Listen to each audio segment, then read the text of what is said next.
No escuché la última parte. Sí, señor presidente, se encuentran conectadas todas las partes y los integrantes del tribunal. Bien. Buenos días a todos. Vamos a dar inicio a la audiencia fijada en autos caratulados Santa Julia S.A. y otros sobre infracción a la ley 24769. Es el expediente número FCT 150/2015/CA3 de registro de este tribunal. Este tribunal precisamente se encuentra integrado por sus miembros titulares, la doctora Mirta Sotelo Andró, Selva Espesot, y quien les habla, Ramón Luis González, como presidente. Y voy a pedirle a las partes que se presenten a los fines del registro audiovisual de la sentencia. Por parte de la defensa, ¿quién está conectado? Bien, doctor, entonces Raúl Eduardo Piaggio. En representación de... ¿Es así? Bien. Muchas gracias, doctor. Por la parte querellante, ¿quiénes están? Sí, buen día. La doctora Mariela Riera, quien les habla, y la doctora Romina Monzón y Mariel Busol, letradas patrocinantes. Bien, por AFIP DGI. Exactamente. Bien, ¿van a hablar todas, doctora Riera, o solamente usted? No, va a hablar la doctora Monzón. Va a hablar la otra Monzón. Bien, sí. Muchas gracias. ¿Y por el Ministerio Público Fiscal? Sí, buenos días. Carlos Schaffer, fiscal subrogante ante la Cámara Federal de Corrientes. Bien, muchas gracias, doctor. En esta audiencia el tribunal va a tratar la apelación deducida contra la resolución de fecha 14 de octubre del año 2021, mediante la cual se dictó auto de procesamiento sin prisión preventiva contra por hallarlo prima facie responsable del delito de evasión agravada previsto en el artículo 2, inciso A y D de la ley 24769, en calidad de partícipe necesario.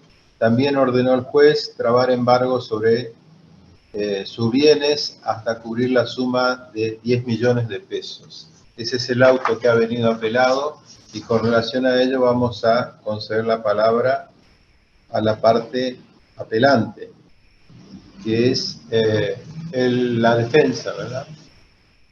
Aquí no se menciona el resumen, pero debe ser la defensa, seguramente el apelante. Si esto es así, lo confirma, concedo la palabra a el doctor Raúl Piaggio. Mi parte ratifica los agravios expresados en su apelación. El proceso penal es nulo de nulidad absoluta respecto al apelante. La denuncia y la querella son nulos de nulidad absoluta. Carecen de la determinación de oficio previa que debió realizarse conforme al artículo 17 en su párrafo quinto y en la que debió participar el hoy aquí procesado, ejerciendo su derecho de defensa, aportando y produciendo todas las pruebas de las que intentaba valerse.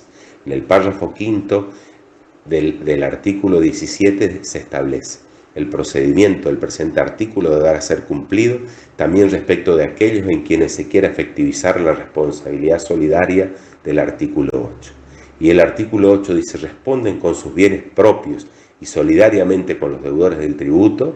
Y dice el inciso F, dice: los terceros que aun cuando no tuvieran deberes tributarios a su cargo, faciliten por su culpa o dolo la evasión del tributo. Y aquellos que faciliten dolosamente la falta de ingreso del impuesto debido por parte del contribuyente. Siguiente, señalando en la parte siguiente: esta responsabilidad comprende a todos aquellos que posibiliten, faciliten, promuevan, organicen o de cualquier manera presten colaboración a tales fines. Que por lo claramente expuesto mi parte debió participar del procedimiento de determinación de oficio y debió ejercer su derecho de defensa, aportar y producir pruebas conforme lo previsto en el artículo 17. Reitero, el organismo recaudador, señala el artículo 18, formulará denuncia una vez dictada la determinación de oficio de la deuda tributaria. Es decir, no podía haber denunciado ni querellado al hoy aquí procesado sin haberle permitido primero haber participado del procedimiento de determinación de oficio en AFIP, conforme al artículo 17, y haber podido darle el derecho a ofrecer y producir pruebas. Por ello, el procesamiento es nulo por violación del principio de legalidad y del derecho de defensa. Otro agravio que acarrea la nulidad del procesamiento es la violación de la doctrina de los actos propios, ya que nos encontramos ante un caso de tentativa de prisión por deuda y de exacciones ilegales. Por un lado, los mismos servicios, hechos imponibles y su consecuente deuda tributaria, que AFIP desconoce y lo llevan al proceso penal al imputado, son reclamados por la propia AFIP por la vía de la ejecución fiscal. Entonces cabe preguntarnos, ¿para AFIP existió el servicio? ¿Se generó el hecho imponible y nació la deuda tributaria? Indudablemente sí, y el mismo juez que dicta el procesamiento manda llevar delante la ejecución fiscal. Y así que el aquí procesado es demandado en autos 15.559.000 del 2010, autos 4.687 de 2013, autos 1.951 de 2014 y autos 7.705 de 2015, en donde se reclaman las deudas que aquí se plantean que no existen. ¿Cómo es la cronología de los hechos? En los 2000, el imputado se encontraba inscrito en el Código de Actividad Servicios Inmobiliarios realizados a cambio de una retribución. Venía declarando correctamente sus obligaciones, es decir, cumpliendo sus deberes formales y abonando sus obligaciones sustanciales, y en junio de 2008 presta el servicio a Santa Julia, entrega el trabajo, emite la factura y recibe una transferencia en pago de la misma. En julio de 2008, es decir, a mes vencido, refleja el hecho imponible del pasado mes en su declaración jurada, exhibiendo el pertinente débito fiscal con saldo a favor de AFIP. Es obvio que no tiene crédito fiscal porque las prestaciones de servicio no tienen crédito fiscal. Realiza un plan de pagos, el plan B 299.123, del 1 de agosto del 2008, y al año siguiente, el 29 de mayo de 2009, presenta su declaración jurada de ganancias, exhibe el hecho imponible de este y otros ingresos con saldo a ingresar a favor de AFIP. Por problemas personales, el contribuyente se ve imposibilitado de abonar los saldos correspondientes. ¿Qué ocurre en paralelo? En el año 2009, un fiscalizador del organismo de recaudación se constituye en el domicilio del imputado y lo interroga sobre el hecho. Este le manifiesta cómo fueron los hechos, es invitado por el fiscalizador a que niegue la operación. El imputado responde que efectivamente realiza este tipo de trabajos, que realizó el mismo, que cobró esa suma de dinero por una transferencia y se le exhibe la copia de un cheque propio, con lo cual él extrajo el dinero y se lo consulta acerca de si es su firma, a lo que responde que sí. Se le advierte que va a ser denunciado penalmente por evasión agravada si no niega el hecho, se lo va a incorporar en la base APOC y será un muerto civil. ¿Qué es lo que ocurre finalmente? Se lo incluye en la base APOC el 8 de septiembre de 2009 y desde esa fecha, es decir, desde hace más de 13 años, es un muerto civil, ya que no puede operar con bancos, no puede realizar actividad comercial alguna, ni hacer ningún tipo de ventas o prestaciones de servicio. Este diálogo no se refleja en el acta que obra agregada a autos, no obstante se refleja el reconocimiento de su firma y consta el domicilio del contribuyente.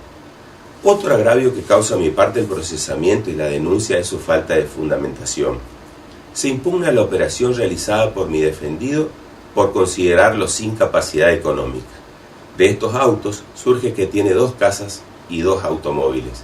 A valores actuales, podríamos decir que tenía un patrimonio de unos $350.000 a $400.000 fácilmente por el valor de una propiedad hoy. Jamás se intentó probar siquiera cuáles son los bienes, equipamientos y los requisitos que se necesitan para prestar ese servicio. De autos no surge ninguna prueba, no se consultó a técnicos ni peritos, no se lo consultó al propio imputado que me manifiesta si sabía que me iban a denunciar por evasión agravada, volvía a hacer el trabajo en compañía de inspectores y recorría las 32.000 hectáreas como en ese momento las realicé para descubrir las potencialidades del mismo. Un contador, como ya lo he dicho, no está capacitado para precisar valores u honorarios que se puedan percibir en otras profesiones. Si la ley le da la posibilidad de consultar y armar un razonable plexo probatorio, es lo que la fiscalización debió realizar. Por ello el procesamiento es nulo por falta de fundamentación, solo se hacen meras alegaciones. No se llamaron a peritos, corredores inmobiliarios, desarrolladores de negocios, etc., para poder determinar si los honorarios percibidos por el imputado eran razonables. Mi parte defiende la razonabilidad de los honorarios percibidos. Muchas veces dichos trabajos van ligados al valor del inmueble, lo que es una modalidad normal en la comercialización de los mismos, o en muchos es un porcentaje del resultado de venta, es decir, si se logra la venta un porcentaje te pertenece, pero entiendo que nadie puede opinar acerca de la oportunidad y pertinencia ni de la solicitud del servicio ni de su pago. Máxime cuando el resultado de venta se logra después de haber estado en oferta el inmueble por más de 10 años en los canales tradicionales, debiendo destacarse que se consiguió a partir de este trabajo un inversor de a más de 6.000 kilómetros de la República de Chile a los efectos de que adquiera el inmueble. AFIP no produjo ninguna prueba para respaldar sus dichos, tampoco vuestra señoría, ni pidió distintas tasaciones, ni presupuestos, ni siquiera hay constancia de nada de ello en el expediente. Ni siquiera se siguieron los pasos que fija el artículo 18 de la Ley 11.683 cuando quieren presumirse ingresos, costos o valores o servicios. Si se va a impugnar un servicio por medio de la utilización de indicios o por medio de probatio diabólica, debemos tener en cuenta que los indicios no pueden ser base de la acusación penal. Los indicios deben ser serios, precisos y concordantes. En autos del río Juan José, de una causa que tramitó en esta misma Cámara, se ha dicho que a la luz de lo expuesto en los puntos precedentes, estos juzgadores concluyen que los elementos colectados por la inspección no son suficientes para fundar la tacha de inexistente que el Fisco Nacional le atribuye a las operaciones impugnadas. Dicho en otras palabras, no se advierte que las presunciones elucubradas por el ente recaudador posean entidad suficiente para poner en duda la real existencia de las operaciones que por tales facturas se instrumentan, por lo cual procede a revocar la resolución apelada en todas sus partes. Otro agravio que causa este procesamiento a mi parte es la desvinculación total que tiene mi defendido ante los hechos del año 2009. Indudablemente vuestra señoría no analizó el expediente administrativo ni judicial en profundidad, ya que el aquí procesado solo ha intervenido en un hecho, el del 27 de junio de 2008, y jamás ha vuelto a tener contactos con este cliente. Lo mismo para ganancia. Si se impugna un gasto, como en este caso, infundadamente conforme lo entiende mi parte, solamente produce efectos en el ejercicio 2008. Es decir, es absurdo, aunque parezca decirlo, que no irá acompañada, el contribuyente no acompañará la suerte del imputado de por vida acompañando a Santa Julia, por lo que el procesamiento por el ejercicio 2009 no merece comentarios, es nulo de nulidad absoluta por obviar los más mínimos criterios de imputación y autoría. El contribuyente, reitero, no participó de la determinación del 2009, de los hechos del 2009, y el 2009 constituye otro hecho en esta causa. Asimismo, mi parte subsidiariamente solicita la aplicación inmediata del fallo Vidal en relación a la ley penal más benigna, solicita se mantenga la reserva de ocurrir a la Cámara de Casación y se mantenga la reserva del caso federal, y solicita se declare la nulidad del procesamiento por violación del principio de legalidad, por falta de fundamentación, ausencia y violación del derecho de defensa. Es todo, excelentísima Cámara.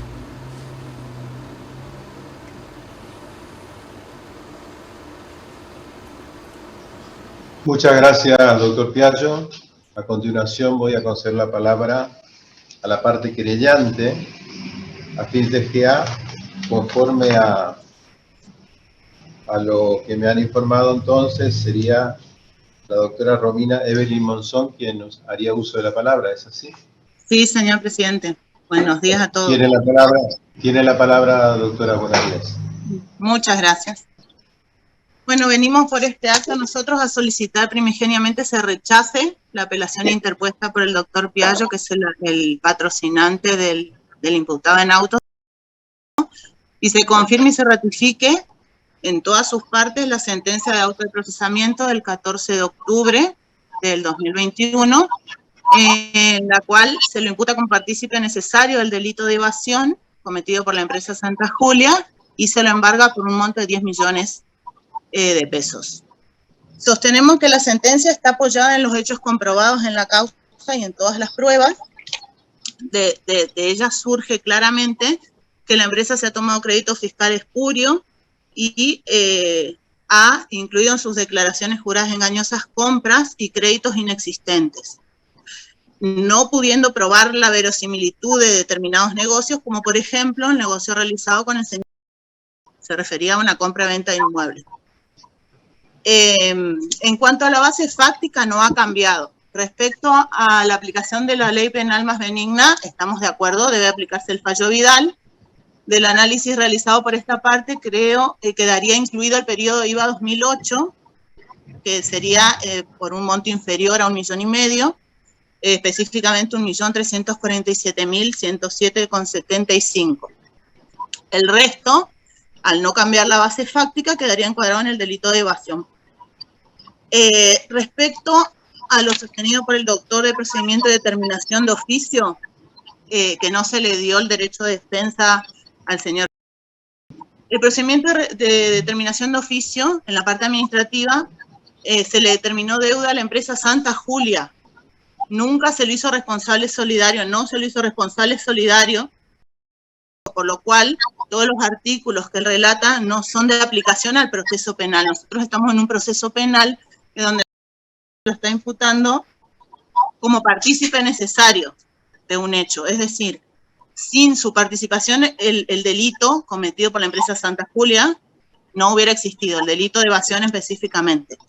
El tema del artículo 8 y demás que menciona de la ley 11.683 se está refiriendo a la responsabilidad solidaria en la parte administrativa, por lo cual ese agravio es meramente conjetural y tendría que ser descartado. Por otro lado, el verdadero ámbito del juicio y donde se va a determinar la culpabilidad o no es el debate, en donde, como sabemos, se encuentra la inmediación y oralidad y el contradictorio, y en ese debate se asegura el principio de defensa del imputado. En este auto de procesamiento, las pruebas indican mínimamente la probabilidad de que esa imputación sea verdadera, por lo cual hay un grado determinado de certeza y por eso se lo procesó, pero él va a defenderse y va a tener el cabal cumplimiento y reconocimiento de su derecho de defensa en el debate, que por supuesto es lo que pedimos, que se ratifique la sentencia del auto de procesamiento, bajen las actuaciones y vamos a solicitar la elevación a juicio de la presente causa. Respecto del acogimiento a la moratoria, como hay un escrito presentado, nosotros el día miércoles presentamos un escrito, la empresa Santa Julia no se acogió en la totalidad de la deuda denunciada a la moratoria. Tiene acogimientos que están explicados y agregados a las actuaciones a la ley 27.562, pero hay montos, por ejemplo, en ganancia 2008, un gran monto en ganancia 2009, unos 8 millones que figuran impagos, y sobre todo salidas no documentadas que no ha acogido, ni pagado, ni compensado. Quiero explicar un poquito el artículo 10 de la ley 27.541, que está en el escrito que presentamos, pero este artículo consta de 2 párrafos. En el primer párrafo dice que el acogimiento a la moratoria va a suspender el proceso penal. En el segundo dice que la cancelación total producirá la extinción de la acción penal tributaria. En este caso queremos dejar en claro que es procedente la suspensión, es decir, la contenida en el primer párrafo, en la medida en que sea posible la extinción de la acción penal por cancelación total. Eso es lo que no se da aquí, en este caso. Es decir, el acogimiento a la ley puede ser total o parcial, pero si es parcial, el resto de la deuda no denunciada y que no ha sido acogida debe existir alguna compensación, alguna inclusión en otro plan de pago, algún pago al contado, pero debe estar regularizada. Es decir, el acogimiento puede ser total o parcial, la regulación debe ser total de la deuda denunciada para que pueda operar al fin el segundo párrafo de la extinción de la acción por la cancelación total. Por lo cual también ese agravio debe ser desechado respecto del acogimiento a la ley. El proceso no debe ser suspendido y nos oponemos firmemente a la suspensión del mismo. Hacemos reserva de recurrir a la Cámara de Casación y a la Corte Suprema por arbitrariedad de sentencia en caso de desconocimiento de nuestros derechos. Y bueno, nada más eso es todo. Solicitamos la confirmación y ratificación del auto de procesamiento del señor rechaza el recurso de la apelación interpuesto por el doctor Piaggio. Nada más, señor presidente. Muchas gracias, doctora Monzón. Gracias Vamos a a conceder a continuación a la palabra, gracias al doctor Carlos Schaffer por el Ministerio Público Fiscal. Doctor Schaffer, tiene la palabra. Sí, gracias, señor presidente. Este Ministerio Público no va a adherir al planteo hecho por la defensa. Entiende que el resolutorio se encuentra debidamente fundado con el grado de provisoriedad que requiere el mismo. Lo cierto que al señor se lo imputa por el delito de evasión agravada por el artículo inciso A y D de la ley tributaria, uso de factura apócrifa por evadir el pago de IVA y ganancias y por las salidas no documentadas, es decir, la utilización de facturas apócrifas. Lo cierto es que acá lo que se investiga es el ocultamiento real de la capacidad económica contributiva que hizo la empresa Santa Julia con respecto a los impuestos al valor agregado de 2008 y ganancias de 2008 a 2009. En este caso se le imputa una sola operación, como dice la defensa, se explica claramente cuál es el asesoramiento y factibilidad de venta y confección de pliego de condiciones de venta de un inmueble en el departamento San Miguel. Estamos hablando de 3 matrículas, según se informa en ese mismo. Está la fecha del comprobante, está el pago, está cómo se encuentra inscrito, se detalla claramente que el mismo se encuentra inscrito como servicio inmobiliario realizado a cambio de contraprestación. Lo cierto es que también se pudo determinar el depósito donde se hizo el depósito del dinero en el Banco Santander, es decir, por la operatoria que se hizo, que había sido depositado y retirado por un cheque. Es decir, elementos que determinan la participación en el hecho, porque justamente lo que determina la FIP en este caso, que es un proveedor apócrifo, porque determina que no tenía capacidad, sin capacidad económica. Estos elementos llevaron al juez a determinar que la operación no se habría realizado, evidentemente se hicieron utilizando, como ya lo dije, facturas apócrifas, y se determinó una deuda de salida no documentada de 2.716.660.000 pesos, que es lo que dice la querella en este caso, que es lo que no se acogió por parte del señor respecto al momento de aceptar esta especie de cancelación de pago o lo que sea, pero no se adhirió respecto al total, en este caso con la salida no documentada. Todo esto llevó al juez a considerar que desde el punto de vista objetivo y subjetivo tenía los elementos necesarios como para determinar que colaboró con la empresa Santa Julia, demostró justamente, desplegó un ardid haciendo declaraciones juradas falsas para disminuir el IVA y ganancias y hasta licuar los tributos que tenía que abonar la empresa. Desde el punto de vista subjetivo, colaboró con la empresa para evadir impuestos. Su falta de solvencia económica demuestra que es partícipe necesario. Ahora bien, más allá de que el resolutorio se encuentra debidamente fundado, artículo 123, voy a compartir lo que dijo la querella respecto a los planteos que se hicieron específicamente a cada uno de los agravios. Sobre todo, como ya se dijo, que no se acogió al plan de salida no documentada, por eso no se aplica el artículo 10, entiendo, a lo cual se hace mención.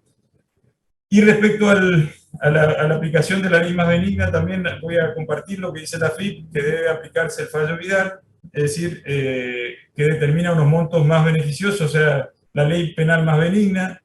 Y voy también a sostener y adherir, para no ser redundante, lo que ya se sostuvo la FIP a cada una de las contestaciones y los agravios realizados por la defensa. Nada más, señor presidente. Muchas gracias, doctor Schaffer. Bueno, ¿alguna de las partes quiere formular alguna aclaración? En primer lugar, a la defensa. Doctor Piaggio.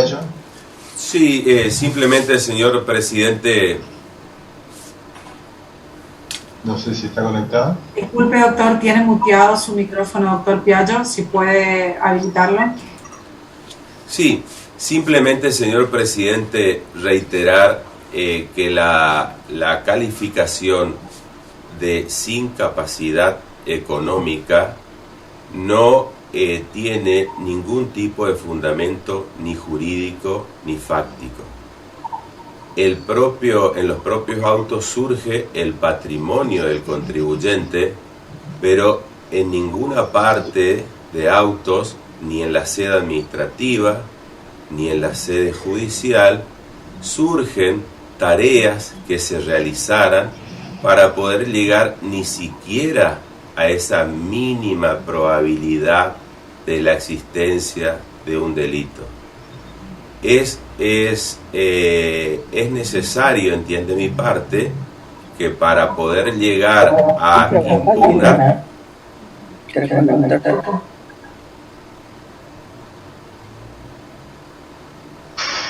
Sí, doctor, lo escuchamos. Sí, es necesario, entiende mi parte, para poder llegar a esa mínima probabilidad, no solamente deben ser expresiones de un fiscalizador, en este caso de un inspector, y que luego se van ratificando en las distintas etapas, pero no se explica cuál es el fundamento para decir sin capacidad económica, y no hay una relación adecuada entre la presunta ausencia de capacidad económica y cuál sería la capacidad económica que debiera tener el imputado para la realización de este servicio. Estos servicios se hacen, estos servicios se prestan, estos servicios existen.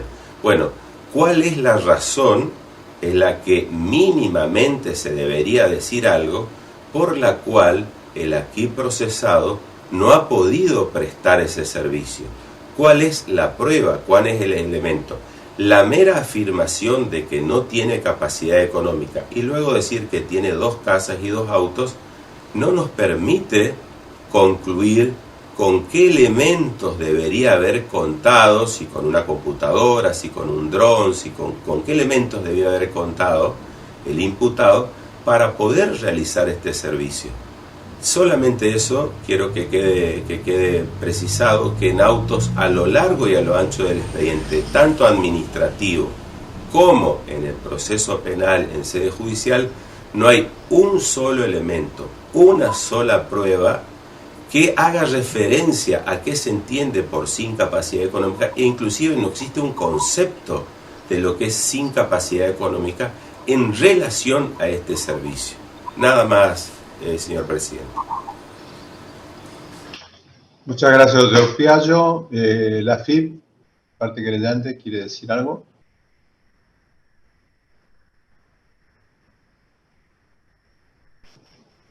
Sí, señor presidente. Sí, ahí se escucha. Sí.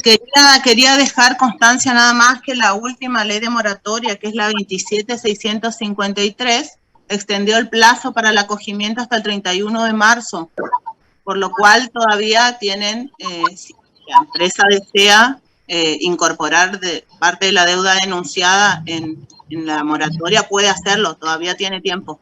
Solo dejar constancia de eso. Nada más, gracias. Bien, muchas gracias. Gracias, doctora Monzón. Doctor Schaffer, ¿quiere decir algo? No, nada, señor presidente. Muchas gracias. Bien. Gracias. Consulto a mis colegas, doctora Pessoa, doctora Sotero-Andró. ¿Quieren formular preguntas a las partes? Sí, doctor. Gracias, doctor. Yo quiero preguntarle algo a los representantes de la FIP.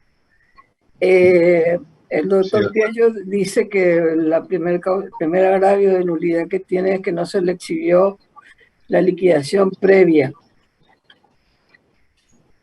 ¿Cómo, Eso doctora? es así. Perdón. El primer agravio que esgrime el doctor Piaggio es Sí. que no se le exhibió la liquidación previa. A la empresa Santa Julia se le exhibió toda la liquidación, pues se llevó a cabo un procedimiento de determinación de oficio. La deuda no fue determinada.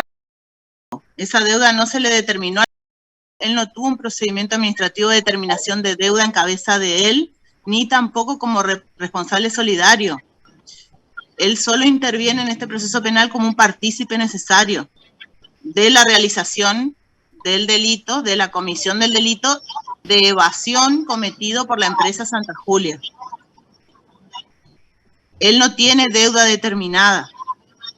O sea que la deuda de la empresa y él toma conocimiento a través de la empresa de la deuda. La deuda es de la empresa, claro. Y él toma conocimiento de eso a través de la empresa. Porque claro. si liquidó a la empresa, o sea que él toma conocimiento ahí. Sí, no? sí. Bueno, porque es el primer agravio de la defensa. Claro, lo que pasa es que, por eso le digo, el procedimiento de determinación de oficio fue realizado a la empresa. La deuda es en cabeza de la empresa y a él realizó un negocio inexistente aparentemente. Lo de capacidad que habla el doctor Piaggio, una de las cosas, por ejemplo, es la habitualidad, porque realizó solo ese negocio, que en realidad no pudo comprobarse. Se comprobó que tuvo 3 millones exactamente en la cuenta bancaria y no tuvo otros realizados, otros negocios cuando está inscripto como en 5 actividades diferentes. Hubo muchos indicios, digamos, de que el negocio no existió y no se pudo comprobar la existencia de ese negocio, que fue ficticio. La deuda no se le determinó a él, sino a la empresa. Él interviene en el proceso penal como partícipe necesario del delito de evasión cometido por la empresa. Está bien, muchas gracias. Eso no es todo. Gracias, doctor. A usted, doctora. Muy bien, muchas gracias. Habiendo oído a las partes, entonces el tribunal pasa a deliberar para dictar resolución, la que será dictada dentro del 5º día, a contar desde la celebración de esta audiencia. En ese plazo, las partes tendrán acceso a la resolución que dictará el tribunal con todos sus fundamentos y a partir de allí podrán optar respecto de ella, o sea, de esa resolución, el criterio o el temperamento que estimen oportuno. Es todo, tengan ustedes buenos días, damos por concluida la audiencia. Vamos a pedirle a la doctora Moore que nos deje conectados a los jueces para deliberar y vamos a liberarlo al señor fiscal y a las partes. Muchas gracias, buenos días. Que tengan un buen día. Buenos días. Nos vemos Doctor a las Schaffer, 9. lo voy a poner en sala de espera. Recording stopped.